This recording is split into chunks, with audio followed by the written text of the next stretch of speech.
Pulsecon has come and gone, but the fun continues with the Pulsecon exclusive Transformers Generations War for Cybertron Deluxe Covert Agent Ravage and Micromaster Decepticons Forever Ravage. Oh boy. Alright, I'm just gonna say Agent Ravage and G1 Ravage from here on out. An outspoken black nationalist in the 1960s, Ravage was one of Soundwave's most trusted spies and a devout member of the Decepticon cause. Pardoned after the Great War and now an agent of the Tripredacus Council, Ravage was tasked with apprehending the Maverick Predacon Megatron and retrieve the Golden Disc before defecting to Megatron himself after viewing the contents of that disc. I'm not expecting you to believe me.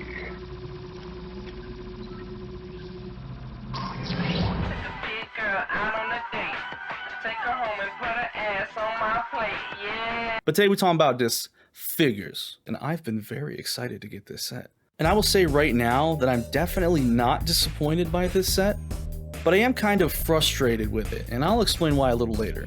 This set comes packed in an incredibly swanky box featuring new artwork and an exclusive display backdrop to recreate Ravage's most iconic Beast Wars moment. First we have Agent Ravage.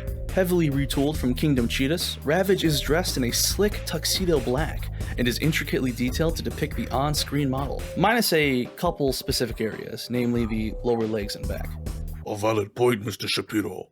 However, equal parts cunning and gunning, he's strapped with a pair of newly molded pistols that can peg onto his hips.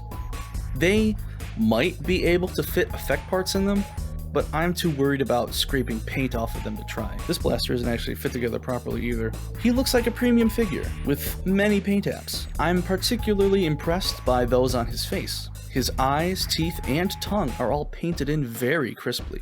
And there are spots with paint blemishes, specifically anywhere with silver paint, such as his collar and on one of my gun barrels.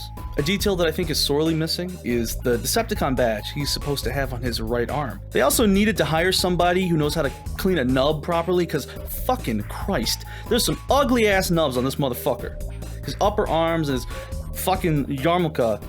Or like, just swap the arms around so the nubs are on the other side. This is disgusting. This is absolutely disgusting.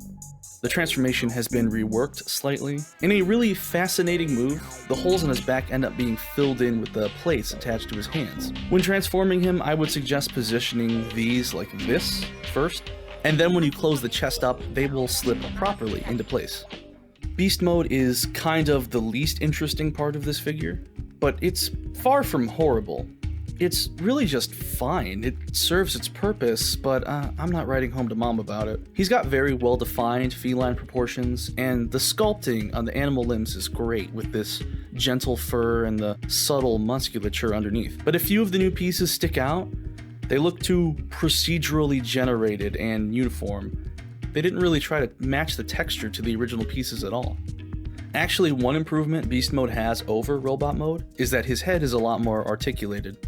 Before he could only turn his head left and right, but now he can look down as well. Of course, with the new parts, he does superficially resemble Transmetal Cheetor, and I wouldn't be shocked if he was pre-tooling for that. But I really don't have much else to say about this mode. It's serviceable, but Ravage doesn't even transform into Beast Mode in the series, so it kind of doesn't matter. Though do remember to flip his legs around. Please check out my tutorial video on how to fix your Pulsecon Ravage.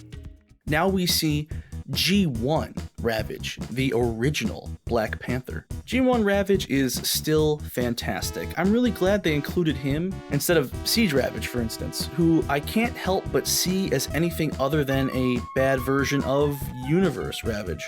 In my youth, I was very dismissive of older Transformers due to my bias toward modern figures and my impression that they lacked sophistication. But now I've kind of seen the light, so to speak, and I can enjoy these as fun toys whose simplicity can even be somewhat elegant at times. I am happy that he's been faithfully remade, including the die-cast parts, but the metal appears kind of low quality and cheap. It could just use a little bit of polish. I'm actually such a boomer that I do in fact have a micro cassette to compare him to, and you can see he is actually the exact same size. Here he is with Soundwave. Is this what you came here to see? Fucking black dudes going inside of other dudes. It's kinda sus, my guy. Alright, now we finna get down to brass tacks. Is this figure worth the retail price? This is a $52 set containing one deluxe figure and one G1 reissue. I look at Agent Ravage and I say, okay, it's a show exclusive figure, it's got heavy retooling, I can justify paying $25 for this, maybe even $30. Then we consider the last time G1 Ravage was available in the US was the Walmart exclusive reissue from 2019. This set cost $20 and included 2 bots. So, Ravage by himself cost $10. Some of the more attentive members of the audience might be picking up what I'm putting down, but allow me to clarify. Even accounting for the already increased price that I determined, the figures in this set could only be worth about $40 total. So where does this extra $12 of value get factored in? Are we to believe the $12 extra it costs to buy this set is the price of the cardboard box? And if that's the case, then I don't want the fucking box. I am very much an advocate for minimizing the packaging waste of Transformers toys. This is not an environmental position.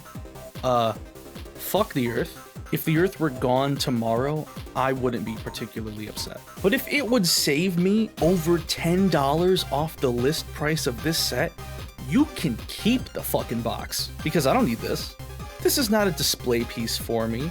I'm not gonna put this up on the mantle next to my son's ashes. This is just gonna end up packed in another box.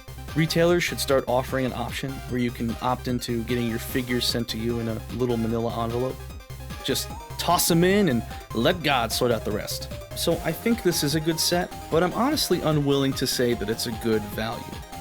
These are great figures, but I wouldn't call this an essential buy for anyone but the die-hard Beast Wars fan or Ravage mark. And I definitely wouldn't want to pay more than retail for this. But anyway, that's my opinions. Leave yours in the comments below. Bye-bye.